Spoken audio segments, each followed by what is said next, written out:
بانی پی ٹی آئی کی بہن علیمہ خان پر انڈا پھینک دیا گیا۔ یہ واقعہ اڈیالہ جیل کے باہر اس وقت پیش آیا جب علیمہ خان صحافیوں سے گفتگو کر رہی تھیں۔ ذرائع کے مطابق میڈیا سے سوال و جواب کے دوران 2 لڑکیوں نے انڈا پھینکا جنہیں پولیس نے حراست میں لے لیا۔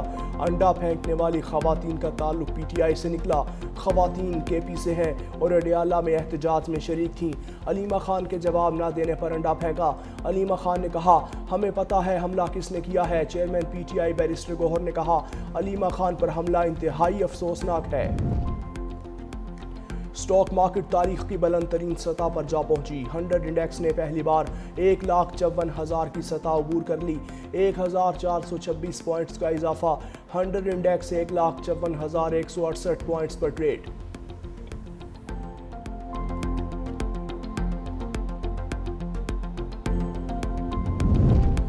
گجرات میں 48 گھنٹے بعد بھی سیلابی پانی نہ نکالا جا سکا۔ شہر کے مرکزی مقامات پر پانی بدستور موجود۔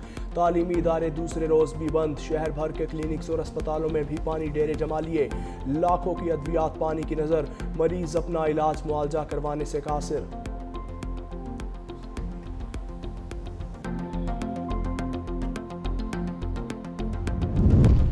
وزیر اعلیٰ پنجاب مریم نواز کا گجرات کا فضائی معائنہ۔ سیلاب کی صورتحال دیکھ کر اظہار افسوس۔ پنجاب بھر کی مشینری اور ماہرین کو حالت بہتر بنانے کی ہدایت۔ وزیر اعلیٰ مریم نواز کا جلال پور جٹاں فلڈ ریلیف کیمپ کا دورہ۔ بچوں اور خواتین سے بات بھی کی۔ کیمپ کے باہر جمع متاثرین کو وزیر اعلیٰ تک پہنچنے سے روک دیا۔ متاثرین وزیر اعلیٰ مریم نواز کو اپنی حالت زار سے آگاہ نہ کر سکے۔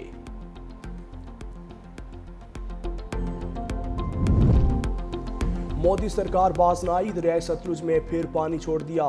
بڑے سیلابی ریلے کا خطرہ۔ بھارت کی سنتاس معاہدے کی پھر خلاف ورزی۔ بھارت کا انڈس واٹر کمیشن کی بجائے سفارتی ذرائع سے رابطہ۔ بھارت نے دریائے ستلج میں 2 مقامات پر سیلاب سے پاکستان کو آگاہ کیا۔ دریائے ستلج میں ہریکے اور فیروز پور کے مقام پر اونچے درجے کا سیلاب۔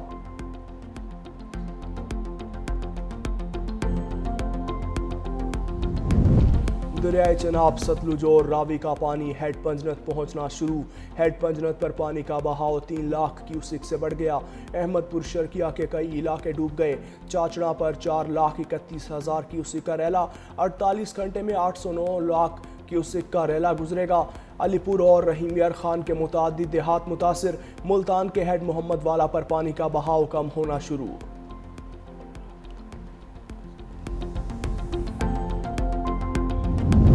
کراچی سے سکھر تک مسافر ٹرین چلانے کا فیصلہ۔ 6 ارب کی سرمایہ کاری سے مسافر ٹرین چلائی جائے گی۔ وزیر اعلیٰ سندھ سید مراد علی شاہ اور وفاقی وزیر ریلوے حنیف عباسی کی ملاقات۔ کراچی کینٹ اور سٹی اسٹیشن کی صفائی ستھرائی کا کام سندھ سولڈ ویسٹ مینجمنٹ کو دینے کا فیصلہ۔ کراچی تا روہڑی ریلوے لائن کو اپ گریڈ کرنے پر بھی اتفاق۔ وزیر اعلیٰ سندھ نے کہا، ریلوے دنیا بھر میں کماتی ہے، افسوس پاکستان ریلوے خسارے میں ہے۔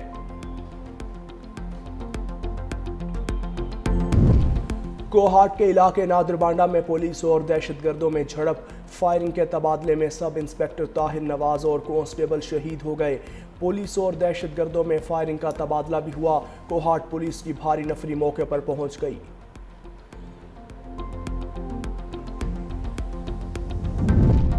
D G I S P R lieutenant general Ahmed Sharif Chaudhry کا مری کے مختلف تعلیمی اداروں کا دورہ۔ خصوصی نشست میں army public school, convent of Jesus and میری اینڈ پریزنٹیشن کانوینٹ کے طلباء کی شرکت۔ طلباء نے کہا کہ پاک فوج ہم سے ہے اور ہم پاک فوج سے ہیں۔ وطن دشمن عناصر جتنی بھی کوشش کر لیں، نوجوان نسل کو اپنی افواج سے دور نہیں کر سکتے۔ وطن دشمنوں کی ہر میلی آنکھ کے خلاف ہم پاک افواج کے ساتھ کھڑے ہیں۔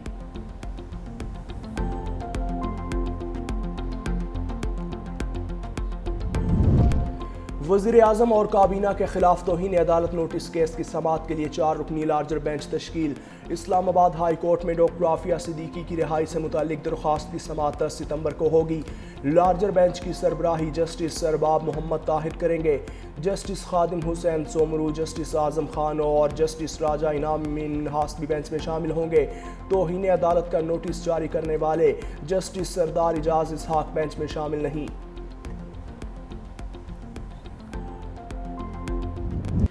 مصطفیٰ جان رحمت کی ولادت باسعادت کا جشن کل منایا جائے گا۔ ملک بھر میں جشن عید میلاد النبی صلی اللہ علیہ وآلہ وسلم شایان شان طریقے سے منانے کے لیے گلیاں اور محلے سج گئے۔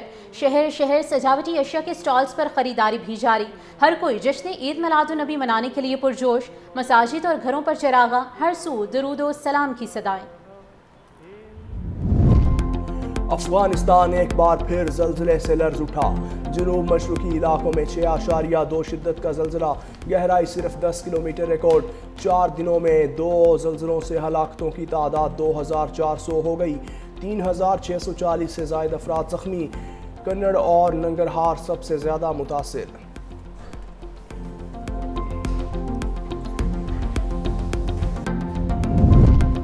مقبوضہ کشمیر اور بھارتی پنجاب میں شدید بارشوں سے تباہی، 37 افراد ہلاک، 3.5 لاکھ بے گھر ہو گئے۔ دریائے چناب اور جہلم میں شدید طغیانی، سلال اور بگلہار ڈیم کے دروازے کھول دیے گئے۔ مقبوضہ کشمیر میں سیلابی صورتحال پر ہزاروں افراد کی نقل مکانی۔ پنجاب میں طوفانی بارشوں اور طغیانی کے باعث لوگوں کو شدید مشکلات کا سامنا، نظام زندگی درہم برہم۔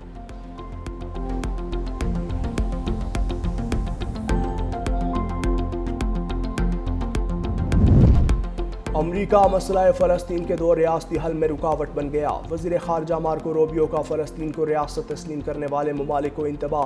کہا فلسطین کو ریاست تسلیم کیا تو مسائل بڑھ جائیں گے اور رد عمل بھی آئے گا۔ اسرائیل اس کے جواب میں مغربی کنارے کو ضم کر سکتا ہے۔ تمام ممالک کو بتا دیا ہے کہ فلسطین کو بطور ریاست تسلیم کرنے کی باتیں غلط اور غیر حقیقی ہیں۔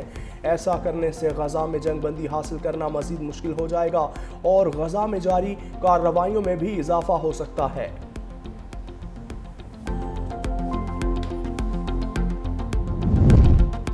غزہ پر اسرائیلی فوج کی بمباری جاری، تازہ حملوں میں مزید 70 سے زائد فلسطینی شہید۔ اسرائیلی فوج کی نصیرات پناہ گزین کیمپ پر گولہ باری، جنوبی رفح میں امداد کے منتظر لوگوں پر فائرنگ کی گئی۔ اسرائیل کے 3 روز سے جاری حملوں میں 250 سے زائد فلسطینی شہید۔ اسرائیلی فوج کا غزہ کے 40% حصے پر کنٹرول کا دعویٰ، فوجی کارروائیوں میں شدت لانے کا اعلان۔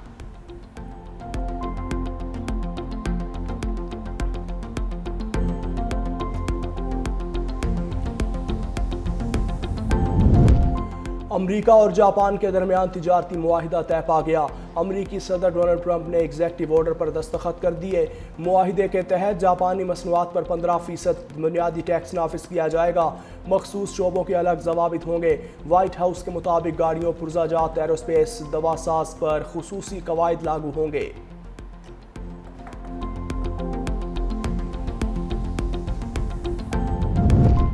امریکی صدر ڈونلڈ ٹرمپ کے ایک اور فیصلے کو امریکی عدالت کا چیلنج۔ عدالت نے ٹرمپ کی ٹرانسجنڈر مخالف پالیسی کی بحالی کی درخواست مسترد کر دی۔ محکمہ خارجہ کو خواجہ سراؤں کو شناخت کے مطابق پاسپورٹ دینے کا حکم۔ کہا حکومت صنفی شناخت کی بنیاد پر پاسپورٹ جاری کرنے سے انکار نہیں کر سکتی۔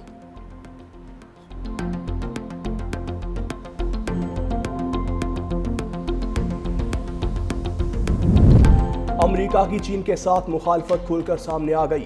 چین سے روابط پر وسطی امریکہ سے تعلق رکھنے والے شہریوں پر ویزا پابندیاں عائد۔ پابندیوں کے مطابق چینی کمیونسٹ پارٹی کی نمائندگی کرنے والے افراد امریکی ویزے کے اہل نہیں ہوں گے۔ چینی مفادات کے لیے کام کرنے والوں کو امریکہ میں داخلے کی اجازت نہیں ہوگی۔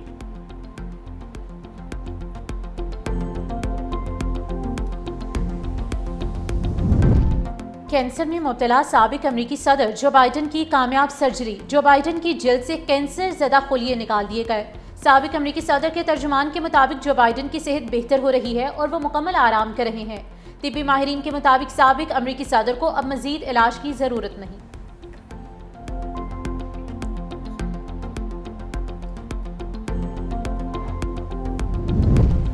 اسکردو کے سیاحتی مقام دیوسائی میں گلوکارہ قرۃ العین بلوچ پر ریچھ کا حملہ۔ ریچھ کے ناخن بازوؤں پر لگنے سے گلوکارہ زخمی۔ مقامی افراد نے اسکردو اسپتال منتقل کیا۔ طبی امداد کے بعد قرۃ العین بلوچ کو ڈسچارج کر دیا۔ قرۃ العین بلوچ حالیہ بارشوں اور سیلاب سے متاثرہ افراد کے لیے امدادی سامان لے کر بلتستان پہنچی تھیں۔